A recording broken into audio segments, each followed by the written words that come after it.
The hearing room didn't look like a battlefield. That was the unsettling part. Polished wood panels gleamed under the studio lights, and the cameras panned slowly across the rows of stone-faced aides and restless journalists. Clarence Thomas sat at the witness table, wearing the same carefully blank expression he'd perfected over decades, one that said you can question me, but you'll never touch me. Until today. Jasmine Crockett adjusted her microphone with steady hands. No notes in front of her, no binder of scripted talking points. Just a single manila folder resting under her palm like a sealed verdict. The chairman cleared his throat. Congresswoman Crockett, you have the floor. She didn't thank him. She didn't even look his way. Her eyes were already locked on Clarence Thomas. Justice Thomas, she began, her voice low and so calm it made half the reporters sit up straighter, you've made a career out of telling Americans that integrity matters more than perception. He inclined his head slightly, as if humoring her. She continued, unblinking. But what exactly do you call it when a sitting Supreme Court justice takes undisclosed gifts from billionaires, year after year, and then claims it has no impact on his rulings? A hush spread across the hearing room. Clarence didn't answer. He shifted in his chair, the leather creaking loud enough for the nearest mic to pick it up. Jasmine slid the folder across the table. Let's not pretend the evidence isn't here. Luxury vacations. Private flights. Exclusive memberships paid for by men with cases before this court. Someone behind the cameras sucked in a breath. You've spent decades telling working Americans to be accountable, Jasmine said, her voice rising just a notch. So tell me, when were you planning to be accountable to them? The chairman looked ready to intervene, but the moment was too electric to cut short. Clarence Thomas opened his mouth, but no words came. Jasmine leaned in, her voice dropping to something that sounded almost pitying. The country is watching, she said. And today, they finally see the truth. Silence thickened around them like fog. In that instant, it didn't matter how many titles he held. He looked exactly like what he was. A man with too much to hide. Clarence Thomas swallowed once, the movement of his throat sharp under the studio lights. Jasmine didn't give him time to recover. You know, she said, her tone deceptively soft, when my constituents in South Dallas get behind on a utility bill, they don't get a private jet to make it all disappear. They get eviction notices. Her words hit the marble chamber like a slammed door. Reporters at the back began typing so fast it sounded like rain. Clarence licked his lips, finally managing a sentence. Congresswoman Crockett, you are. I am, she cut in, a representative of people who were taught that the law was blind. That justice was supposed to be impartial. She glanced briefly at the cameras, millions watching, and then right back at him. But watching you these past decades, I've learned that justice has a price tag. And apparently, it's the price of a yacht. A few aides in the first row traded stunned looks. Clarence tried again, voice tight. I have complied with all legal and ethical obligations. That's fascinating, Jasmine said, her eyebrows lifting. Because your own financial disclosures tell a different story. She flicked open the folder. 3 vacations in the Bahamas. 2 in Montana. Over $100,000 in transportation and lodging costs paid for by your billionaire friends. Clarence's jaw set. And you didn't think the American people deserved to know who was bankrolling your leisure? He didn't answer. He couldn't. Jasmine leaned back in her chair, folding her hands neatly. Her voice was calm, but there was no softness left in it. You built a career on lecturing others about responsibility. About personal sacrifice and moral virtue. She paused, her gaze unwavering. But the truth is simpler. You were comfortable letting working Americans believe the system was fair, while you were busy cashing in. A slow hush spread across the room, the kind that happens when everyone realizes the air just shifted for good.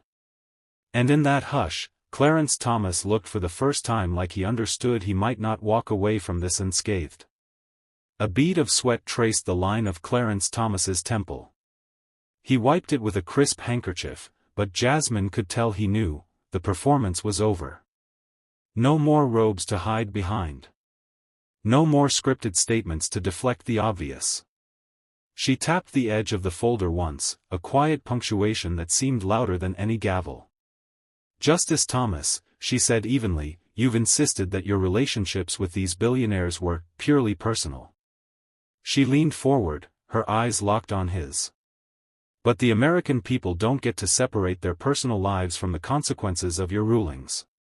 When you decide against environmental protections that keep their kids from getting asthma, or gut labor laws that let corporations exploit them, they pay the price." Her voice didn't rise. It didn't have to. "Meanwhile, you're flying to private resorts with the men who benefit from your decisions." A muscle in his jaw twitched. "This isn't perception," Jasmine said. "It's fact." She lifted a page from the folder, an expense record, boldface lines marked with neon tabs, and read aloud. March 14, 2019, private air travel provided by Harland Crow, valued at approximately $22,000.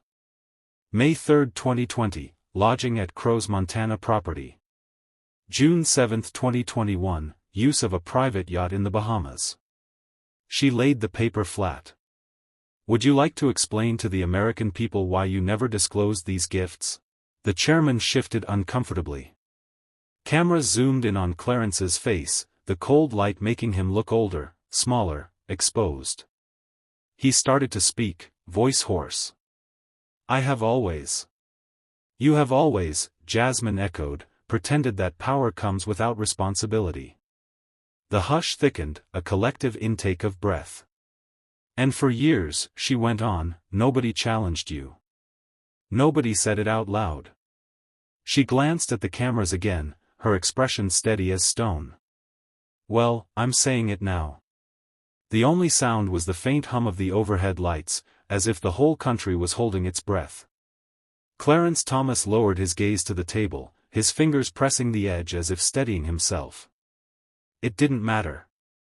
The damage was done. Jasmine flipped to another document, an affidavit filed by a former staffer who had helped coordinate the undisclosed trips. She held it up, her voice like a scalpel. "This is testimony from your own chambers confirming these gifts were accepted without disclosure. And that you, personally, instructed staff not to log them as reportable income." A stunned exhale rippled across the room. She turned the page. Section 455 of Title 28, U.S. Code. Recusal required if impartiality might reasonably be questioned. She let that line hang, every syllable deliberate. "So let's be clear, you sat on cases that affected the business interests of men who funded your lifestyle. You didn't recuse. You didn't disclose. You didn't care." Her voice remained calm, but her eyes flashed, the only sign of the anger simmering beneath her composure. "You believed no one would ever dare hold you accountable. Because you wore a black robe. Because you were called Justice." Clarence swallowed again, but he didn't look up. Jasmine set the folder down and folded her hands. "But titles don't make you immune to the truth," she said. "They don't shield you from the trust you've broken." A reporter's pen clattered to the floor, startling the silence. And still, Jasmine didn't raise her voice. "You could have admitted this years ago. You could have stepped aside when your objectivity was compromised. But instead, you cashed in, and you expected the rest of us to pretend not to notice." Clarence opened his mouth, but whatever excuse he'd been preparing died before it reached the mic. For the first time in his long career, he looked like a man who realized the cameras weren't his shield anymore. They were a mirror. And every American watching was seeing him exactly as he was. Jasmine didn't smile. There was no triumph in her eyes, no satisfaction. Just a steady, unshakable resolve. "Justice Thomas," she said, her tone almost weary, "you want to call this a partisan attack. You want to act like it's about politics." Her voice dropped lower, each word measured. "But it's not. It's about trust. It's about whether any American can believe the Supreme Court isn't for sale." She lifted her hand, palm open. You have the power to shape people's lives in ways they will never escape. To decide whether they get clean air to breathe, a safe workplace, the right to vote without obstacles designed to shut them out. She leaned in closer, her voice soft but unrelenting. And while they were scraping by, you were sipping champagne on someone else's dime. Clarence shifted, his chair groaning as he leaned back. He looked like he wanted to vanish into the polished wood behind him. Jasmine turned to face the chairman, then back to the cameras. I didn't come here today because I enjoy this, she said. I came here because somebody has to say it out loud. She rested her fingertips lightly on the folder. Somebody has to look power in the eye and say, you do not get to decide that the rules don't apply to you. Her gaze swept the room, senators, aides, reporters frozen in place. And you do not get to hide behind your title and expect us to pretend you've earned the respect you squandered. A hush fell again, heavier this time, like the whole building was holding its breath. She didn't flinch. Justice Thomas, you've called yourself a man of principle. Today, the American people are learning what that principle really costs. And for the first time in the hearing, Clarence Thomas looked like he finally understood. The era when no one questioned him was over. The chairman cleared his throat, voice strained. Congresswoman Crockett. But Jasmine didn't look away. She wasn't finished. Respectfully, Mr. Chairman, this is the accountability the public has been denied. She turned back to Clarence Thomas. I want you to look into that camera, she said, her tone as sharp as shattered glass, and tell the American people why they should trust one word that comes from this bench. He didn't move. His jaw clenched, but his eyes didn't lift. Because every time you ruled against labor protections, against voting rights, against environmental safeguards, she paused, voice catching only for an instant, you were sitting there with pockets lined by men whose names you never disclosed.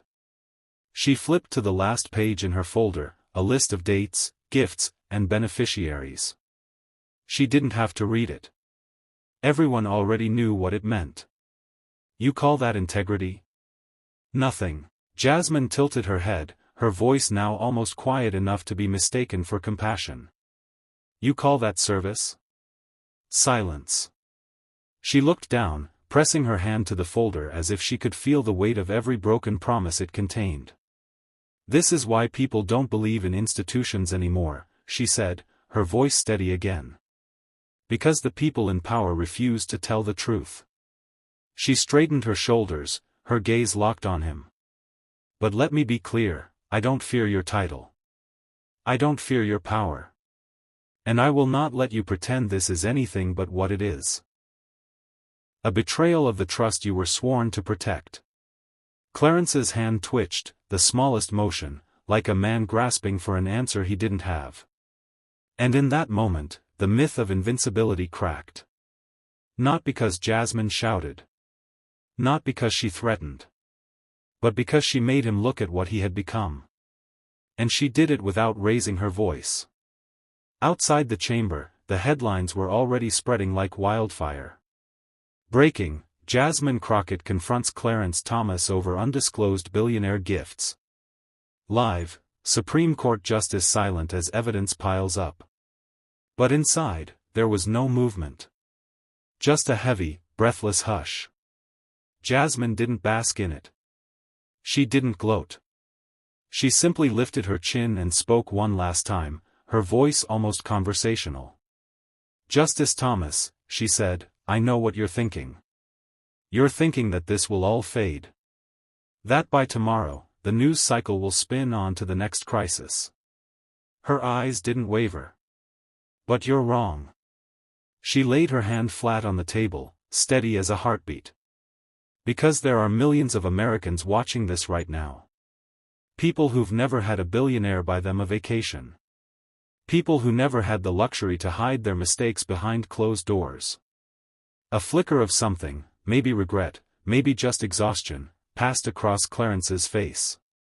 And every one of them, Jasmine continued, deserves to know that your power doesn't make you immune to consequence. She turned slightly, speaking not just to the justice but to everyone who'd ever been told to stay quiet and let corruption slide. Because if the highest court in this country can be bought, then none of us are safe.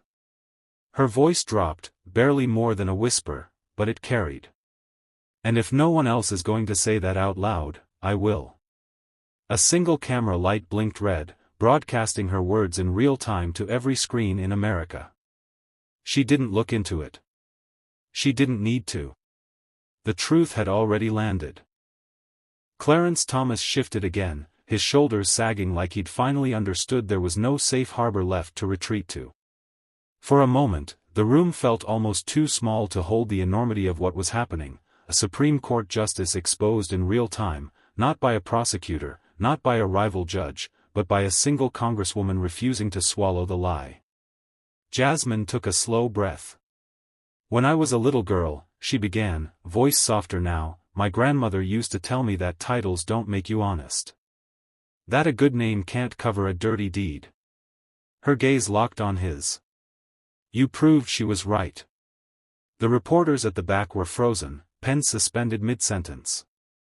And you know what?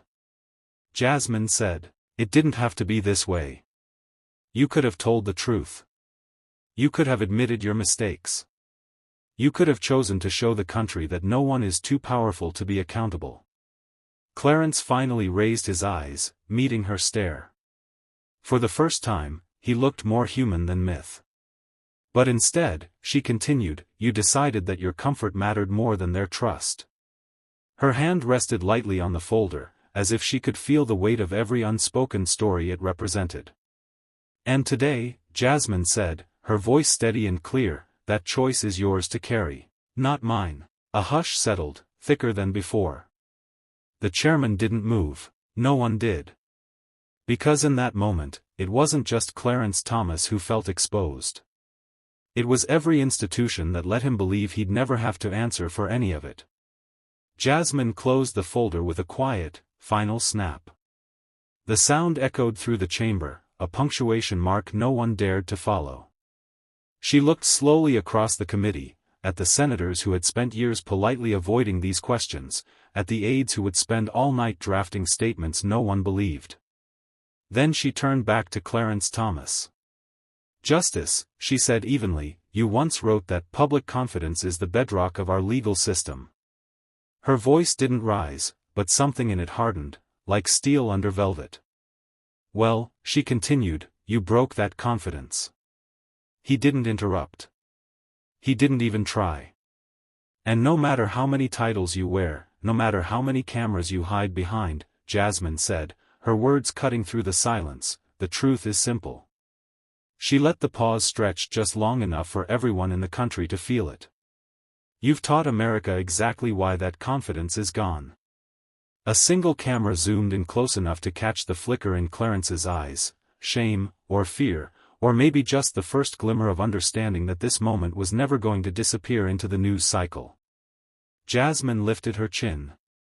History doesn't forget what happens in rooms like this, she said quietly. Neither will we. And just like that, she leaned back in her chair, as if she'd merely recited the weather report. While in reality, she had torn open the myth of untouchable power and held it up for everyone to see. The chairman cleared his throat, voice unsteady. Thank you, Congresswoman Crockett. But no one clapped. No one dared. Because everyone understood that something irreversible had just happened, and that no statement, no apology, no carefully worded memo could put it back in the box. For a long moment, no one in the hearing room moved. The cameras were still trained on Jasmine, on the congresswoman who had come without a prepared speech, without a safety net, and dismantled decades of unspoken deference with nothing but her voice. Clarence Thomas looked down at his hands, as if he could hide in the lines of his palms. But there was nowhere left to go. Jasmine exhaled slowly. When my constituents watch this, she said, her tone almost gentle, they won't be thinking about legal jargon.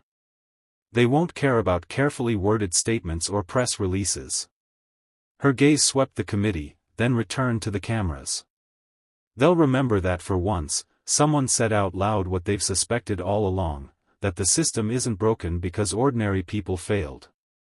She paused, her eyes fixed on Clarence. It's broken because the powerful think they're too important to ever be questioned. She didn't raise her voice.